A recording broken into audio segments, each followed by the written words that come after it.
Porridge can mean a lot of things. It can mean anything that's basically cooked into a porridgey consistency, usually like a starchy grain. You can make porridge out of rice, you can make it out of cornmeal, which is polenta. You can make it out of, quinoa and all these other grains and seeds. But I primarily eat oat porridge in my house, aka oatmeal.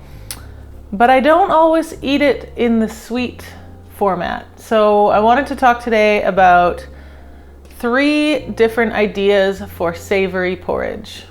I'm starting with oats.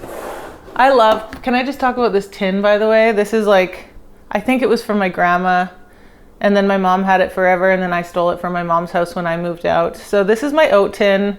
I will never have another oat tin in my life, I hope. There are a million different kinds of oats that you can use. You can use whole oat groats, which are pretty hard to find, but you can sometimes find them in bulk sections. They take forever to cook.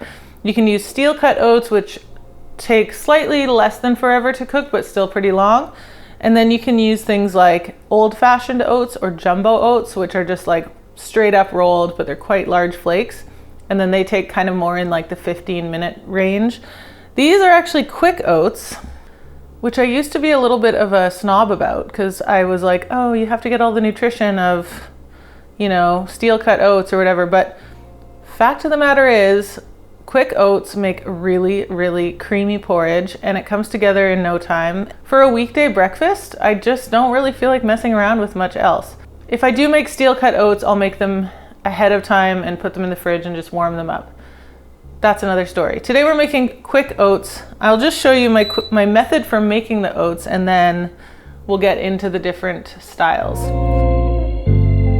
High-ish heat, medium high, and my ratio is 1 part oats, 2 parts liquid. And if you want to make your oats extra delicious, you can actually toast them in a little bit of butter before you add the liquid, but I'm not going to do that today. That's a next level thing. So 1 part oats going in, followed by 2 parts any liquid you want. I'm using water, but you can definitely use stock if you are committed to a savory oat this morning. Or you could use a combination of water and some kind of dairy, like milk, if you want it extra creamy. I'm just going straight water. And the most important thing, cannot stress this enough, salt. If you don't salt your oats, they will not taste good. Whether I'm going sweet or savory, salt is always in there. Wooden spoon is always my spoon of choice for oatmeal for some reason. Just feels right,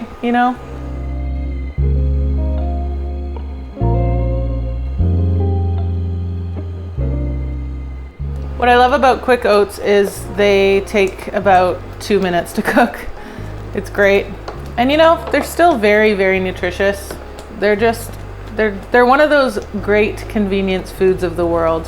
My mom wrote a blog post for how to make dinner last year that was all about convenience foods that will actually improve your cooking. I don't think quick oats was one of them, but it probably should be. So I'm letting this cook quite vigorously. I'm not wasting any time. There's no reason to waste time, just get her done. And then when you take it off the heat is up to you. If you like a more thick porridge, then leave it on longer. If you like it to be more runny, take it off. And just remember that it will continue to thicken up after it's taken off the heat. So this looks pretty good to me. I'm going to turn this loud thing off, and let's start assembling our porridge.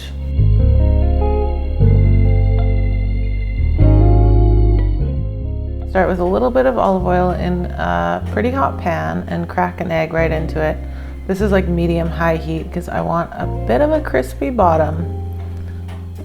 I don't know how you feel about crispy bottoms, but I love them on fried eggs, and I want nothing to do with brown, crispy anything when it comes to scrambled eggs. But fried eggs, yes. Give me the crunch. And I'm just kind of basting it with some of the olive oil to help cook the top. And then I'm just going to take that off, put it aside for now while we get the rest of the porridge ready. So this is just the plain porridge that I made earlier, and I'm sprinkling in some Parmesan cheese and and a couple pinches of chives. You could use any herbs here, obviously. Green onions would also be really nice. And then a few cracks of pepper, and that's about as simple as it gets. Just pour it right into your bowl of choice and slap that fried egg right on top. And I wanted to say Bob's your uncle, but that's a weird thing to say, but that's a nice porridge ready for your breakfast. Oh, and a few chive flowers if you want to be a little bit precious about it. Look at that. Crunchy salt, don't forget. Porridge number 1 is complete. This thing is, look at this crispy bottom. Ah, I can't wait. I'm not gonna eat it yet though. Our next one is, ooh, this is a good one. Porridge number 2, the everything bagel porridge. It's just your plain old porridge, nothing added to it. It's all about what you sprinkle on top. So in this case, I'm sprinkling everything bagel seasoning. My favorite, nutritional yeast. You know I love this stuff. I have a whole video devoted to it, so check out that video if you haven't seen it. And chili oil. This chili oil is a recipe from Adam Lau.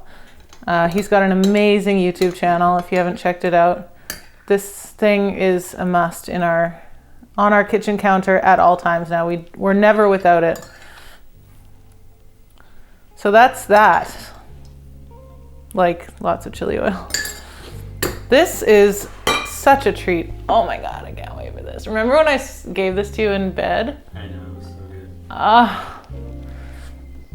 You guys, it looks so simple. It looks like nothing, and it is nothing, but it's dreamy as heck.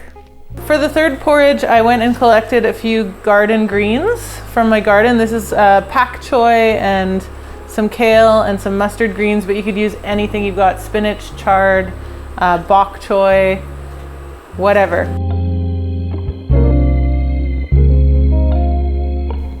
So for this one, we're just grating a bit of garlic into some vegetable oil. The pan is on about medium heat. If it's too hot, the garlic will burn immediately and it'll be really bitter. So I think my pan was a little bit hot. And then drop in your greens. I just have a really nice mixture here, and they were really wet, so they splattered quite a bit. But those should only take about 10 or 20 seconds to kind of wilt down gently. If you're using a stiffer, kind of heartier green like kale, it'll take longer. And then just a little drizzle of sesame oil, because I love it, and a little drizzle of tamari or any soy sauce that you like. And then just kind of cook that together. You could add more garlic, you could add ginger here, you can add some chili flakes, you can really just do what your heart desires. And then just go in with the regular porridge in the bowl, and then spoon in the greens. So I added all the soy sauce here, but actually it was really salty, so I'd advise to hold back on the soy sauce. It was a little bit excessive. A few sesame seeds are always a good idea. You could put chopped peanuts on this one, that'd be good. You could definitely put a fried egg on it too. I mean, it's all good. So that's that one. So that's it. That's our 3 savory porridges du jour. I mean, the point here is that you can do anything with porridge. It should never have been lumped into that sweet only category. It's just starchy deliciousness. So you can just go in any direction you want. We've got our fried egg, cheese and chive edition with those extra little flowers. We've got our everything bagel edition. So good, you guys. So good. Spicy everything bagel, that is. And we have our braised greens soy sauce garlic edition. So I hope that these give you a few new ideas to kick off your foray into savory porridge. Let me know what you come up with in the comments. I'd love to keep chatting down there. And I hope you enjoy these. See you next week.